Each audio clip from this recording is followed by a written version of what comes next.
Everyone. तो आज हम सिस्टम ऑफ रियल नंबर्स का एक्सरसाइज 2.6 करेंगे। 2.6 का हम क्वेश्चन 2 कर रहे हैं। इसका क्वेश्चन 1 भी है। इससे पहले क्वेश्चन 2 हम इसलिए कर रहे हैं क्योंकि क्वेश्चन जो 1 है वो बहुत ज़्यादा आसान है। मैं आपको इसी से बता देती हूँ क्वेश्चन 1 में क्या है। हमारे पास यहाँ पे क्वेश्चन है 27 और 3। ठीक है। क्वेश्चन 1 में हमसे पूछा हुआ है कि आपको इस तरह का एक हमें पार्ट कुछ दिया हुआ होगा, कोई भी दे सकते हैं, और इसमें बोला होगा कि हमें रेडिकेंट और इंडेक्स को बताना है कि इसमें रेडिकेंट कौन सा है और इंडेक्स कौन सा है। तो जो भी नंबर स्क्वायर रूट के अंदर हो, मतलब ये वाला जो नंबर है वो कहलाता है रेडिकेंट, और ये जो होता है स्क्वायर रूट की जो वैल्यू टाइप का दिया हुआ होता है वो आपके पास होता है इंडेक्स। पावर नहीं होती, ये होता है इंडेक्स। ठीक है। तो बस आपको ना क्वेश्चन 1 में इस तरह के पार्ट्स दिए हुए होंगे, आपको बताना होगा कि रेडिकेंट कौन सा, इंडेक्स कौन सा। अगर स्क्वायर रूट के अंदर 1/2 भी है तो ये पूरा हमारा कहलाएगा रेडिकेंट। ठीक है। और यहाँ पे पावर 2 है, 3 है, 4 है, जो भी है वो इंडेक्स कहलाएगी। ठीक है। तो ये बात हो गई। अब हम इस तरफ आते हैं कि क्वेश्चन 2 को किस तरह सॉल्व करना है। क्वेश्चन 2 को सॉल्व करने के लिए आपको एक चीज़ जहन में रखनी होगी, वो ये कि जो स्क्वायर रूट की पावर होती है वो वैल्यू होती है, सॉरी, जो स्क्वायर रूट की वैल्यू होती है 1/2 होती है। ये एक्सरसाइज 2.5 में भी मैंने इसका यूज़ करना बताया था। एक्सरसाइज 2.5 में तो खैर एक ही पार्ट था, लेकिन उसमें हमने प्रॉपर यूज़ करना बताया था। तो 1/2 स्क्वायर रूट की पावर होती है, और इसको हम एक्सरसाइज 2.6 के क्वेश्चन 2 में पूरे में इसी तरह की हम जो है क्वेश्चंस को सॉल्व करेंगे। 2.5 की अगर हम बात करें तो 2.5 में हमने ये किया था कि जो स्क्वायर रूट के अंदर की जो वैल्यू होती है, रेडिकेंट जो होता है, उसको हमने एलसीएम लिया था। उसका हमने एलसीएम, जैसे यहाँ पे इसका हमने एलसीएम लिया। ये तो खैर चार्ट में मेंशन था, तुमने उसको चार्ट से देख लिया, लेकिन इसका हमने जो रेडिकेंट था उसके एलसीएम लेके फिर हमने इसको उस पर अप्लाई किया था। मतलब जो इसके एलसीएम का आंसर है उसको 180 से रिप्लेस कर दिया। क्वेश्चन जो एक्सरसाइज 2.6 है, ठीक है, उसमें बस ये चेंज है कि यहाँ पे हमें एक पावर दे दी है। ठीक है। अब इस पावर को बस सॉल्व करना है हमें। बाकी जो अंदर का जो हमने किया है वो एज इट इज़ जैसे हमने पहले ही किया था वैसे ही होगा। तो सबसे पहले तो हम 27 का ले लेते हैं यहाँ पे एलसीएम। ठीक है। उसके बाद हम इसको फर्दर इस वाले पार्ट को सॉल्व करेंगे। 27 आता है 3 के टेबल में, क्योंकि यहाँ पे ऑड नंबर है, तो ऑड नंबर तो 2 से 3 के बाद से, मतलब कोई भी ऑड नंबर से ही ज़्यादा जाता है।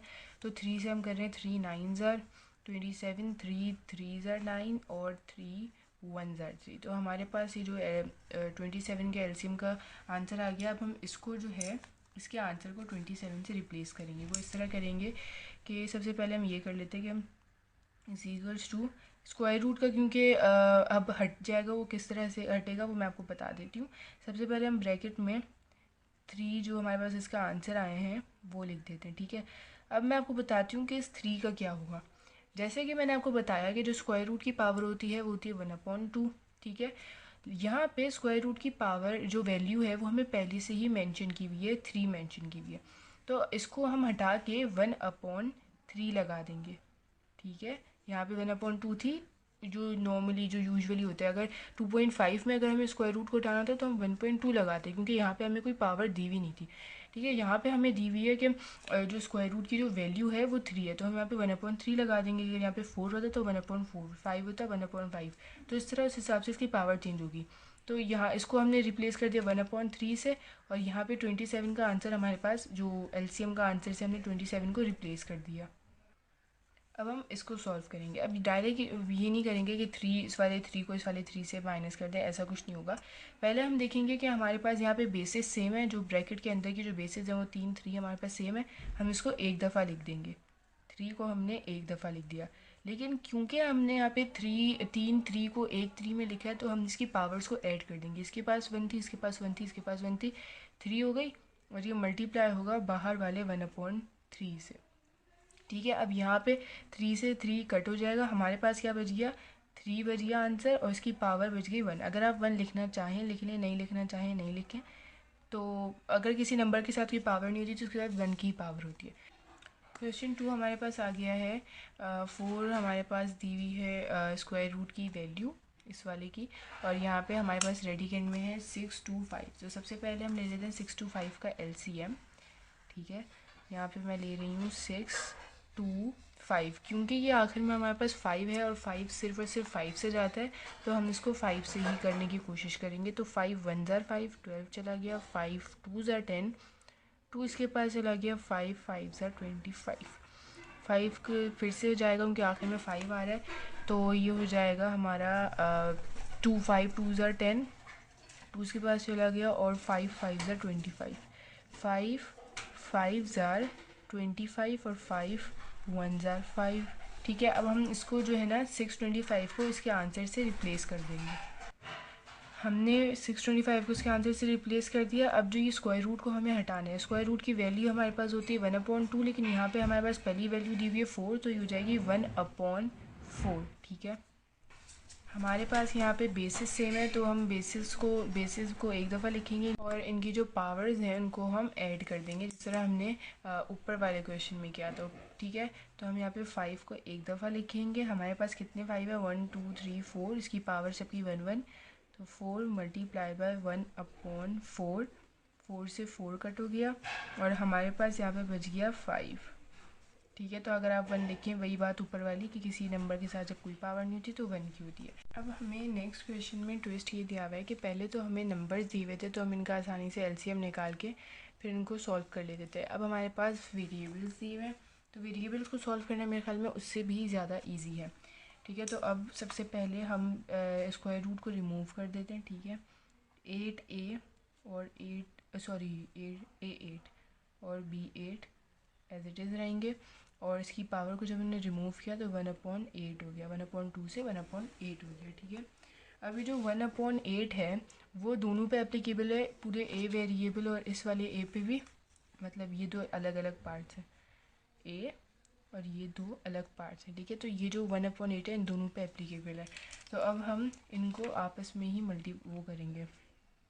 पहले 8 की वैल्यू मल्टीप्लाई बाय 1/8 ब्रैकेट, फिर आएगा b8 मल्टीप्लाई बाय 1/8। ठीक है, और यहाँ पे ब्रैकेट क्लोज हो जाएगा।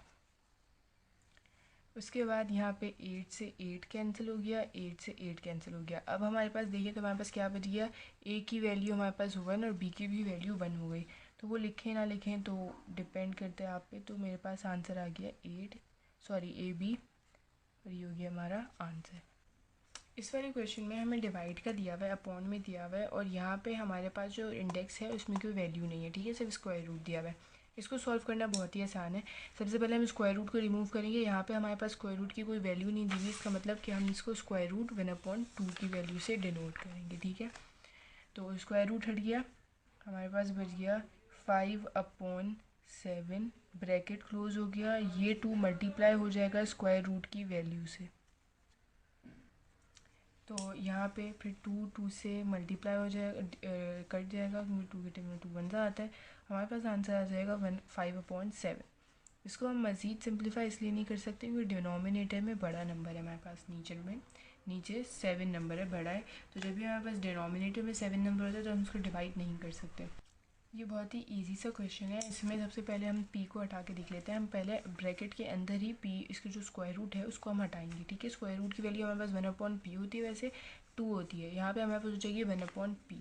ठीक है, ये हो जाएगा ऐसे कुछ इस तरह की ब्रैकेट mn और 1/p ब्रैकेट। ठीक है, और जो फिर p है वो फिर एज इट इज़ आ जाएगा। अब ये जो p है वो इस 1/p से मल्टीप्लाई हो जाएगा।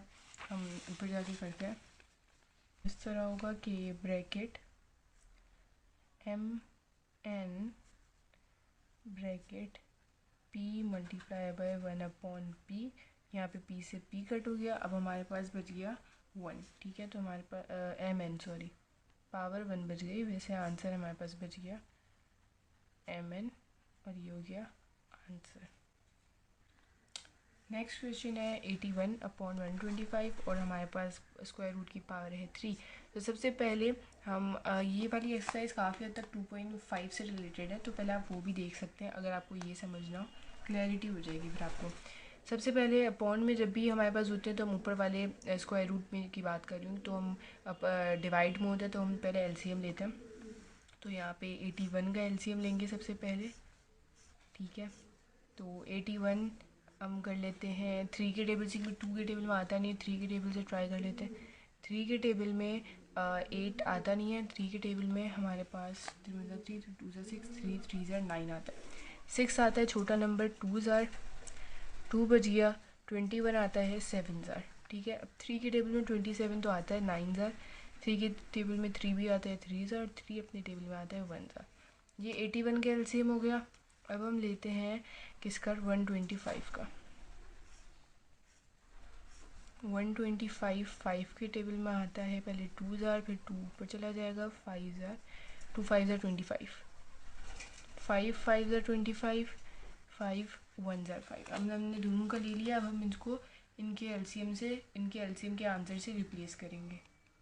हमने इनको रिप्लेस कर दिया। हमने स्क्वायर रूट को हटा के पावर हमारे पास स्क्वायर रूट की गिवन थी वैल्यू 1/3, तो 1/3 लगा दी, ठीक है। अब हम क्या करेंगे कि जब पहले हम जो करते थे कि बेसिस जब हमारे पास ब्रैकेट के अंदर सेम होती थी तो हम बेसिस लिख लेते हैं।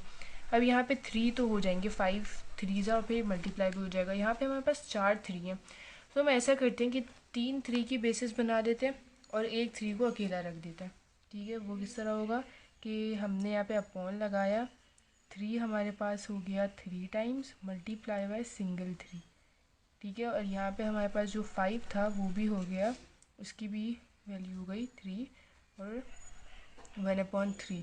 अब हमारे पास कुछ मज़ीद सॉल्व करने का है नहीं, तो हम इसको जो है 1/3 को इससे मल्टीप्लाई करेंगे, क्योंकि ये सब पे एप्लीकेबल है, ठीक है। अब हम अगर मल्टीप्लाई करें तो हमारे पास आ जाएगा, अपॉन लगा लेती हूँ पहले मैं, 3 इसकी पावर 3 जब ये मल्टीप्लाई हुआ तो 1/3, ठीक है। उसके बाद हमारे पास जो सिंगल 3 है, क्योंकि ये जो पूरी पावर है 3 पे भी एप्लीकेबल है, तो हमारे पास 1/3 आ गया, ठीक है। नीचे की बात करें तो 5 के पावर 3 मल्टीप्लाई बाय 1/3। अब हम करते हैं इसकी मल्टीप्लिकेशन, 3 से 3 कट, 3 से 3 कट इज इक्वल्स टू, हमारे पास यहाँ पे सिर्फ 3 बच गया, मल्टीप्लाई बाय 3 1/3 अपॉन 5, ठीक है। ये हो गया। अब जब भी इस तरह की सिचुएशन आ जाए कि आपको मतलब यहाँ पे कोई मज़ीद सिंप्लीफिकेशन नहीं हो रहा और आपके पास पावर अपॉन में है, तो इस वाली सिचुएशन में हम क्या करेंगे कि जैसे मैंने आपको बताया था कि स्क्वायर रूट हमें ऊपर गिवन था कि 1/3, तो हम इसको इससे रिप्लेस कर सकते हैं कि 3 डाल दिया। इसका क्या मतलब हुआ कि जो 3 की पावर है वो है 1/3, तो हम इसको इससे रिप्लेस कर देंगे। जब भी हमारे पास ऐसी सिचुएशन आ जाए कि आंसर आने वाला हो, मतलब हमारे पास पावर 1/3 की बच जाए, तो ये फिर मसला क्रिएट करती है, इसलिए हम इसको इस वाली कंडीशन लिख देंगे। तो 3 मल्टीप्लाई बाय क्यूब आ गया, 3 आ गया और 5। अब ये मज़ीद सिंप्लीफाई नहीं हो सकता, इसलिए यही हमारा हो गया आंसर। अब इस वाले क्वेश्चन में तो हमें पता होगा कि हमें क्या करना है। सबसे पहले तो हम एलसीएम लेंगे, ठीक है, 2 5 6 का, क्योंकि 2 5 6 के आखिर में 6 एक ऑड नंबर है, सॉरी इवन नंबर है, तो ये 2 से डायरेक्ट जा सकता है, ठीक है। तो 2 5 6